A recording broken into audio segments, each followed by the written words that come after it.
I'm sorry, can we just take a minute to really enjoy my shirt? I don't know if you can see.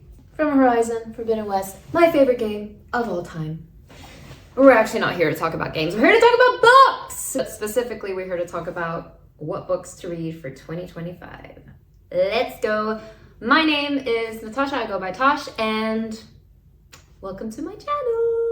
Alright, so let's go. I have tea here, because we need to have some tea. And please feel free to have a cup of tea that you will make yourself, because I can't make it for you. Anyway, let's get to it. 2024 is over. Happy New Year, by the way. Welcome.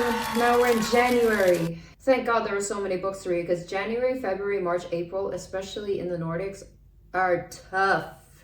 Weather-wise, light-wise, everything. All right, so I have like 14 books. Actually, I have an infinite amount of books, but I will try to narrow it down to 10. I will try. But all right, I'm just gonna start rambling, and some books I already have been sitting on my shelf forever, and some I'll be posting a little picture here of it and everything. You ready? Because I am. Let's go. Okay, the first obvious one that I want to read 2025, and that is Onyx Storm by Rebecca Yarros. Iron Flame ended on the freaking cliffhanger of cliffhangers that had my brain like was discombobulated with questions and theories, and I've been looking all over social media, and there are so many theories out there that are making me want to I just need to read it. I need answers now. Our next one, which is Sunrise on the Reaping by Suzanne Collins. The Hunger Games, I read it when I was 16, and read that book, I think I've read it the entire series 4 times. Those books are damaged. I love Suzanne Collins, I love. But yeah, I'm just super excited for this book, and it's gonna be so fun to read about everything that is just set in that Hunger Games world. The next one that I want to read is Quicksilver by Callie Hart. I have seen this book all over my free page, my feeds, my whatevers, and I am very, very excited. I like to say that I'm excited a lot. Next up, we have When the Moon Hatched. Now this one I've heard a bit yay! Just read it and see what I think. I think we'll just do that. And then of course, we have the Crescent City series by Sarah J Maas. I mean, Sarah J Maas is the queen of fantasy romantices. I haven't read that many.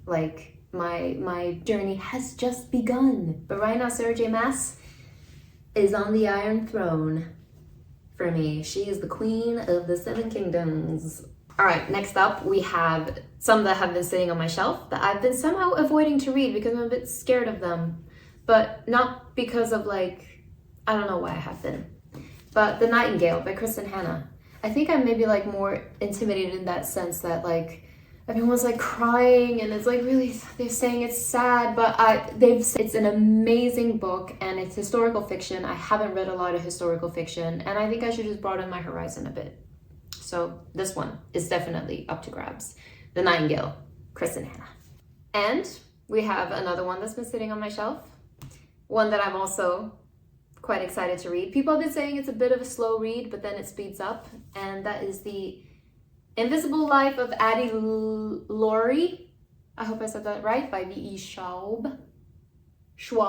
Sorry, V.E. Schaub. I'm really bad with names. I am sorry about that.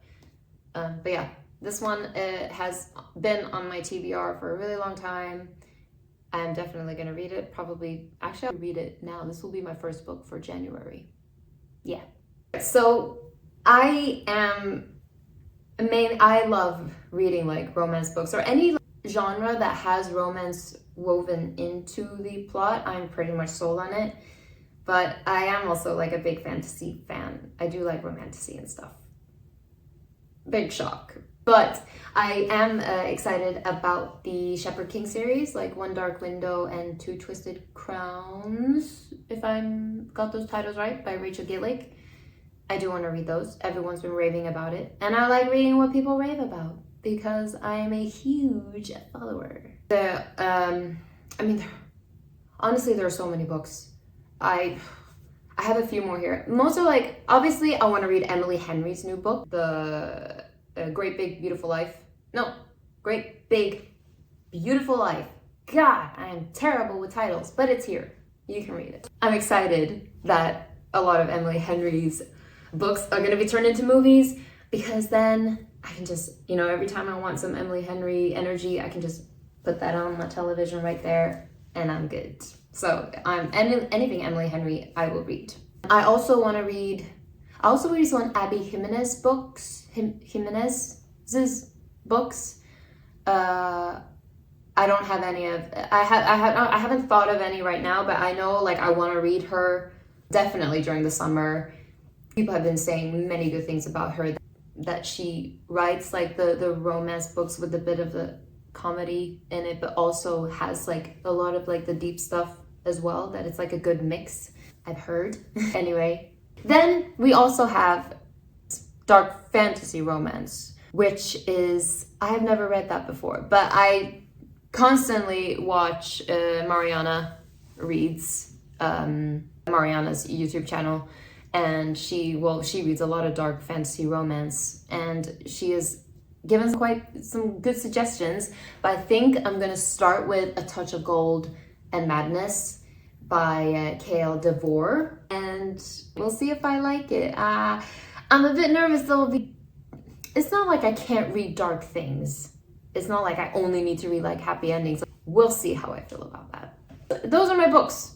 Those are just some of the books. There are so many more that I want to read by so many authors. And I also, there are some self-help books I want to read. There are also, I want to try to read some sort of autobiography. I also want to try to read books that maybe aren't trending. I have a very big tendency to go to books that are trending, which, you know, they're trending. I can't help but be drawn to it, but I want to try to like find some other books that are maybe not on the trending list, and then I can share them with y'all and see what you think. But yeah, those are like, that's a bit of my 2025 plan. I think just a solid one. I think it'll be good. Yeah. Drop a comment down below what your 2025 books are. My plan is to read about 40 books. But yeah, I'm really excited for this year, books wise and everything. Let's just get started.